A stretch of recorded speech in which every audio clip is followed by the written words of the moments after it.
네, 안녕하세요. 연합인포맥스 이만람 특파원입니다. 오늘 미국 현지 시간으로 3월 29일 미국 3대 지수는 큰 폭 상승 마감했습니다. 러시아와 우크라이나 사이의 평화 협상 기대가 커지면서 주가가 큰 폭으로 상승했는데요. 시황 같이 보겠습니다. 네, 오늘 다우 지수 전장 대비 0.97% 상승 마감을 했습니다. S&P 500 지수는 전장 대비 1.23% 상승 마감했습니다. 나스닥 지수는 전장 대비 1.84% 급등 마감했습니다. 네, 다우 지수와 S&P 500 지수는 4거래일 연속 상승을 했고요. S&P 500 지수 같은 경우 최근 저점이었던 3월 14일의 저점에서부터 10% 이상 반등을 한 상태입니다. 네, 오늘 뉴욕 증시 에너지주를 제외한 전 섹터가 상승을 했습니다. 유가가 전일에 이어서 소폭 하락세를 이어가면서 에너지주는 하락 압력을 받았는데요.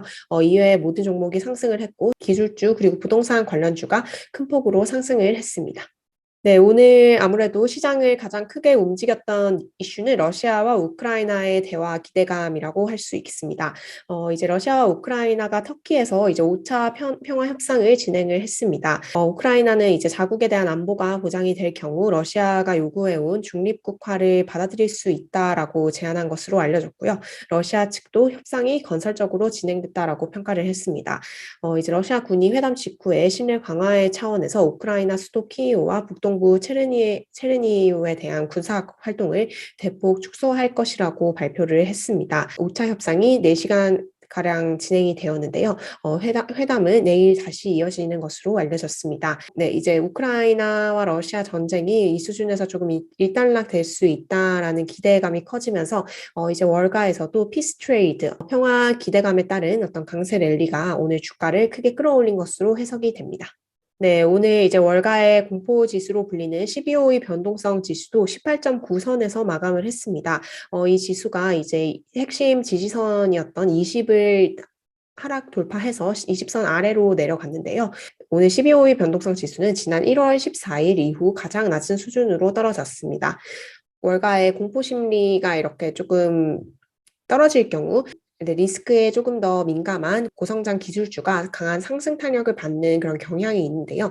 이에 따라서 오늘 기술주가 큰 폭으로 반등을 했다라고 볼 수 있습니다. 네, CNBC 기사인데요. 이제 S&P 500 지수의 구성 종목 중에서 빅스가 떨어졌을 때 가장 큰 폭으로 올랐던 과거에 가장 큰 폭으로 올랐던 종목들을 보면요. 테슬라가 있습니다. 네, 빅스가 지난 3년간 가장 큰 폭의 월간 하락률을 보였을 때 테슬라는 평균 26% 상승을 했다고 합니다.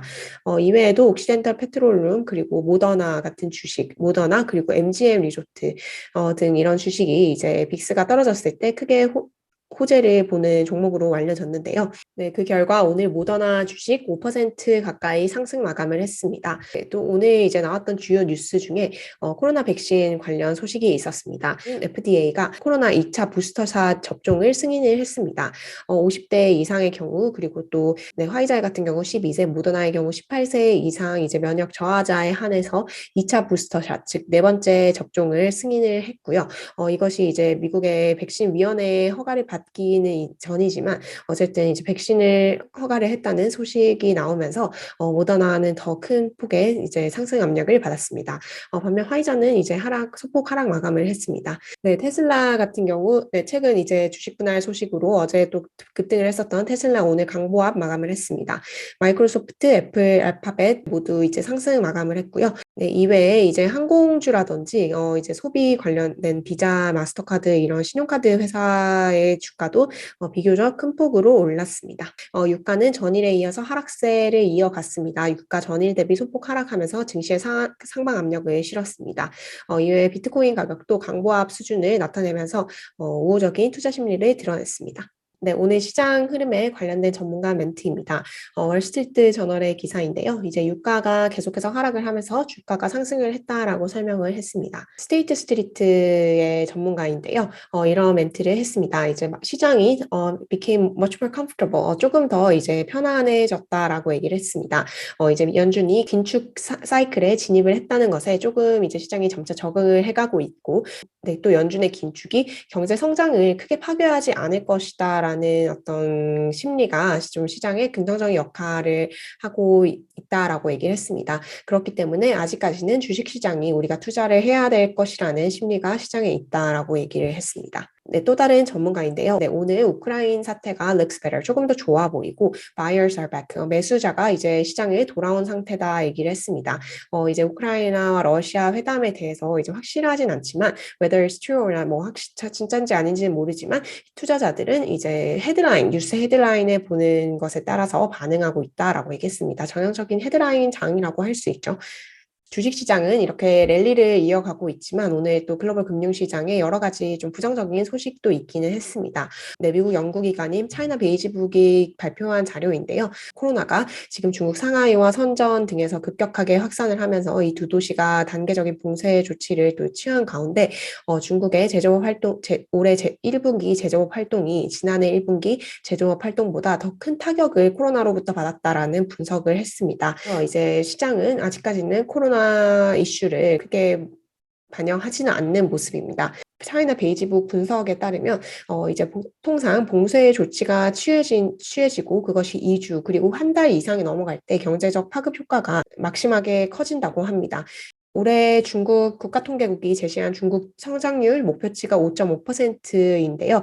만약에 네, 지금 현재 수준에서 이런 봉쇄 등을 감안을 했을 때 이것을 이제 좀 달성하지 못할 가능성이 있지 않나라는 우려가 계속 나오고 있습니다. 노무라의 이제 수석 중국 전략가는 올해 중국 GDP를 4.3% 가량으로 이제 전망을 했습니다. 오늘 또 그리고 글로벌 금융시장에 굉장히 큰 이슈가 발생을 했습니다. 미국 2년물 국채 수익률과 10년물 국채 수익률이 장중 한때 역전이 되면서 일드커브 수익률 역전 현상이 일어났습니다. 이제 어제 5년물과 30년물의 금리 역전이 일어났었죠. 이어서 이제 조금 더 가까운 트렌치인 2년과 10년물 수익률이 역전이 된 모습입니다. 통상 2년물과 10년물 신호를 이제 금융시장에서 가장 흔히 보는 경기 침체의 전조로 보고 있기 때문에 조금 좀 좋지 않은 소식이라고 할 수 있습니다. 장중에 이제 2년물 국채 수익률이 2.391% 그리고 10년물 국채 수익률이 2.389%에 거래가 되면서 양 수익률 격차 스프레드가 장중 한때 마이너스 0.4bp까지 축소가 됐습니다. 이제 2년물과 10년물 수익률 역전이 된 것은 지난 2019년 9월 이후 처음입니다. 이제 수익률 역전 현상이 일어나기는 했는데요. 아직 채권 시장에서는 조금 더 신중하게 보고 있는 모습입니다. 즉 다시 말해서 수익률 역전이 일어났지만 이것이 반드시 경기 침체로 이어지지 않을 수도 있다라는 분석이 나오고 있는 상황입니다. 크레디트 스위스 같은 경우 이제 이런 일드 커브 역전에도 불구하고 침체를 말하기는 아직 이르다라고 전망을 했고요. 모건 스탠리 역시 수익률 곡선 평탄화가 침체를 보증하는 것은 아니다라고 설명을 했습니다. 뱅크 오브 아메리카 같은 경우도 이제 단기적인 침체 우려가 시장에 조금 과도한 것이 아닌가라는 분석을 냈습니다. 네, 보통 이제 장단기 채권 수익률 역전이 일어나고 나서 경기 침체가 올 때까지는 이제 1년 이상 걸리는다고 전문가들은 보고 있습니다. 아직까지 경기 침체가 이제 임박한 이슈로 떠오르지는 않았지만 여전히 2년물과 10년물 차이의 수익률 역전은 분명한 경기 침체의 전조 신호로 금융시장에서 해석이 그간 되어 왔다는 점에서 주목해야 할 요인입니다. 며칠 전인 이제 3월 25일 날 연방준비제도 역시 홈페이지에 글을 게시를 했습니다. 이 보고서는 이제 Don't Fear the Yield Curve라고 하는데요. 이제 수익률 곡선을 두려워하지 말아라. 뭐 수익률 곡선의 역전 현상이 이제 일어날 것을 연준도 충분히 예견을 했었겠죠. 그렇기 때문에 이것을 크게 두려워하지 말아라라는 내용의 이런 보고서를 발표를 했습니다. 이제 결론적으로 이 이코노미스트들이 주장한 바는요, 과도하게 이 수익률 역전에 관심을 가지거나 또 두려워할 필요가 없다라고 얘기를 했습니다. 이제 역전된 스프레드를 경기 침체에 대한 독립적인 척도로 해석하는 것은 타당하지 않다라고 얘기를 했는데요. 특히 2년물과 10년물 스프레드 격차의 경우 이제 조금 유효한 어떤 분석 수단이 아니라고 지적을 했습니다. 오히려 이 스프레드보다는 2년 미만의 단기 포워드 스프레드, 즉 3개월물과 18개월물 포워드 스프레드가 경기 침체를 예상하는데 더 정확하다라고 지적을 했고요. 단기 포워드 스프레드는 현재 약 220bp로 역전 위험이 없다고 명시를 했습니다. 네, 워낙 이제 시장에서 크게 이슈가 되는 요인이고 또 전체적인 시장 심리를 끌어내릴 수 있는 요인이기 때문에 이제 선제적으로 이렇게 노트를 발간을 한 것으로 보입니다. 하지만 연준의 판단이 언제나 맞다고도 할 수 없기 때문에 이거에 관련해서는 시장의 갑론을박이 계속될 것으로 보입니다. 네, 오늘 나온 경제 지표입니다. 미국의 지난 2월 채용 공고가 전월보다 약간 감소한 수준을 보였습니다.